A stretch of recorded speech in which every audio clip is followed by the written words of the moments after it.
తన తండ్రిని కొడుకు అడిగిన ఒక సందేహం. నాన్నా, మీ కాలంలో ఇంత టెక్నాలజీ లేదు, విమానాలు లేవు, ఇంటర్నెట్ లేదు, టీవీలు లేవు, కంప్యూటర్లు లేవు, ఏసీలు లేవు, లగ్జరీ కార్లు లేవు, మొబైల్ ఫోన్లు లేవు. మీరెలా బ్రతికేవారు?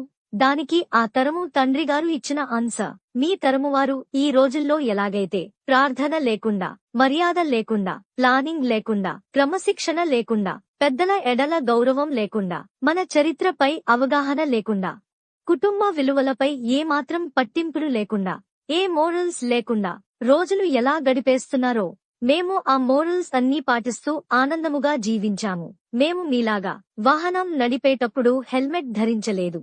పాఠశాల వేళలు అయినా తరువాత చీకటి పడేదాకా ఆడుకున్నాము. టీవీలు చూడలేదు. ఇంటర్నెట్ స్నేహితులతో కాక నిజమైన స్నేహితులతో గడిపాము. దాహము వేస్తే కుళాయి నీరు, బావి నీరు త్రాగాము. బాటిల్ నీరంటే ఏమిటో తెలియదు.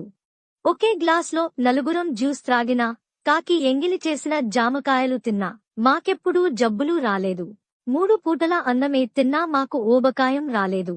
షూస్ లేకుండా ఉత్తి పాదాలపై పరిగెత్తినా మాకు కీళ్ల నొప్పులు రాలేదు.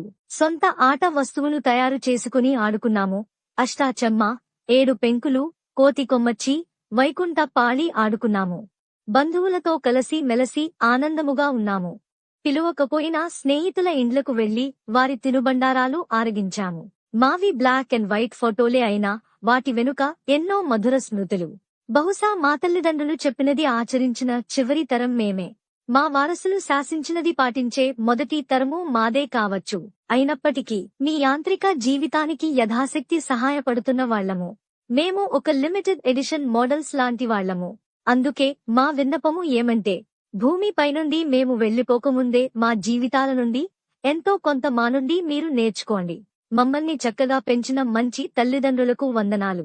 మేము అలా పెంచడం చేతకాని ఈ సమాజంలో ఓడిపోయిన మొదటి తరం తల్లిదండ్రులం అవుతున్నాం.